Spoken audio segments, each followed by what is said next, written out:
قبلہ عالم پیر مہر علی شاہ رحمۃ اللہ تعالیٰ علیہ، آپ سرکار کو سرکاری ڈیوٹی لگی، آقا کریم علیہ الصلوۃ والسلام کا دیدار ہوا۔ آقا کریم علیہ الصلوۃ والسلام نے حکم فرمایا کہ اے مہر علی میرے بیٹا، تو خاموش بیٹھا ہے، یہ ملعون میری حدیثوں کو تعویل کی کینچی سے کتر رہا ہے، اٹھو اور میدان میں نکلو۔ تو پھر پیر مہر علی شاہ رحمۃ اللہ تعالیٰ علیہ میدان عمل میں اترے اور اس کو جو ہے وہ آپ نے فی النار فرمایا۔ 25 اگست 1900 کی تاریخ مقرر ہوئی تھی۔ آپ نے پیر مہر علی شاہ رحمۃ اللہ تعالیٰ علیہ نے فرمایا کہ میں تو غلام رسول ہوں، میں تو نبی پاک کا غلام ہوں، تجھے نبی ہونے کا دعویٰ ہے، آپ پھر محمد مصطفیٰ کے غلام کے ساتھ مناظرہ کر۔ بادشاہی مسجد لاہور کی مقرر ہوگی، تاریخ مقرر ہوگی، اب پورے جو ہے وہ بر صغیر کے اندر یہ اعلان ہو گیا کہ مناظرہ ہوگا۔ پیر مہر علی شاہ رحمۃ اللہ تعالیٰ علیہ مقررہ وقت پہ آپ تشریف لے آئے۔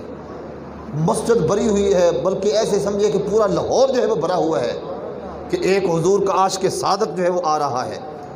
تو یہ ملعون نہ آیا۔ اس نے کہا کہ مجھے یہ خطرہ تھا کہ کہیں پیر مہر علی کے مرید مجھے قتل نہ کر دیں، یہ نہ آیا۔ پھر اس نے کہا کہ اے مہر علی، ہم ایسا کر لیتے ہیں کہ ہم تحریری مقابلہ کرتے ہیں، میں بھی تفسیر لکھتا ہوں، تم بھی تفسیر لکھو، جس کی تفسیر فائق ہوگی، فصاحت و بلاغت والی ہوگی، وہ سچا ہوگا۔ تو پیر مہر علی شاہ رحمۃ اللہ تعالیٰ علیہ مسکرائے، فرمایا تو تفسیر لکھنے کی بات کرتا ہے، فقیر کو اللہ رب العزت نے یہ رتبہ عطا کر دیا ہے کہ فقیر اگر قلم پہ توجہ کرے تو قلم تفسیر خود لکھنا شروع کر دے۔ پیر مہر علی شاہ رحمۃ اللہ تعالیٰ علیہ اتنی بڑی ہستی، اور بعد میں پھر اس نے کہا، اس سے بھی وہ بھاگ گیا۔ پھر اس نے اپنا ایک جو ہے وہ ساتھی بھیجا، کہا کہ یہ مقابلہ تو ہم نہیں کریں گے، اب ہم مباہلہ کرتے ہیں تاکہ بات جو ہے وہ نکل کے سامنے آ جائے۔ اس کی صورت یہ ہوگی کہ ایک اپاہج لنگڑا اور ایک نابینا، اس کے لیے آپ دعا کریں گے، اور ایک اپاہج اور لنگڑے کے لیے میں دعا کرتا ہوں، تو جس کی دعا پہ وہ درست ہو جائیں وہی سچا ہوگا۔ پیر مہر علی شاہ رحمۃ اللہ تعالیٰ علیہ آپ سرکار ارشاد فرمانے لگے، تو لنگڑے اور نبینے کی بات کرتا ہے، میں نبی کا غلام ہوں، میں تو یہ چاہتا ہوں کہ تو مجھے یہ کہے کہ مردے زندہ کرنے ہیں، میں مردے بھی زندہ کر دوں گا۔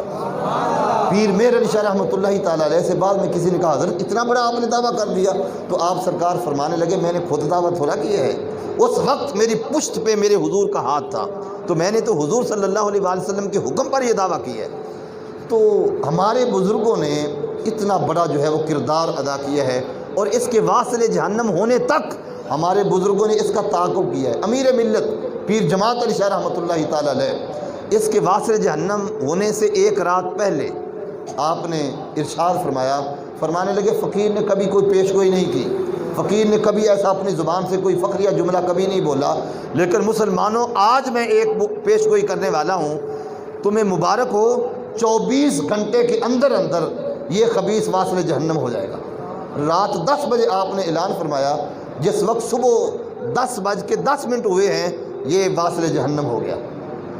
اسی طرح پیر مہر علی شاہ رحمۃ اللہ تعالیٰ علیہ کے بارے میں اس نے کہا، کہنے لگا کہ یہ جو اگلا جیٹھ آئے گا، جیٹھ کا مہینہ، تو پیر مہر علی شاہ دنیا سے چلے جائیں گے۔ اس نے یہ دعویٰ کر دیا، کیونکہ یہ جھوٹا تھا، اس کے دعوے تو بہت زیادہ ہیں نا۔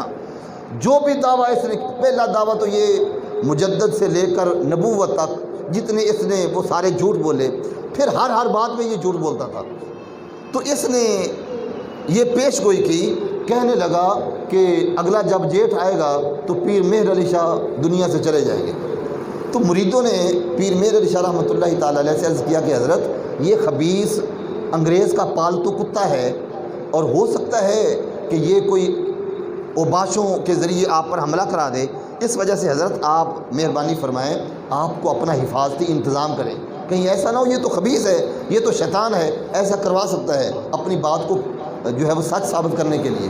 تو پیر مہر علی شاہ رحمۃ اللہ تعالیٰ علیہ مسکرائے، فرمایا اور یہ جملہ بولا، فرمایا الجیٹھ بالجیٹھ، آپ نے ارشاد فرمایا جیٹھ کا بدل ہے، وہ تو مجھے کہہ رہا ہے نا، یہ اگلا جیٹھ آنے سے پہلے یہ واصل جہنم ہو جائے گا۔ تو اگلا جیٹھ ابھی آیا نہیں، یہ واصل جہنم ہو گیا، اور پیر مہر علی شاہ آقا کریم علیہ السلام کے غلام اور حضور کے بیٹے کی اللہ نے یہ بات جو ہے وہ سچی ثابت کر دی کہ یہ واصل جہنم ہو گیا۔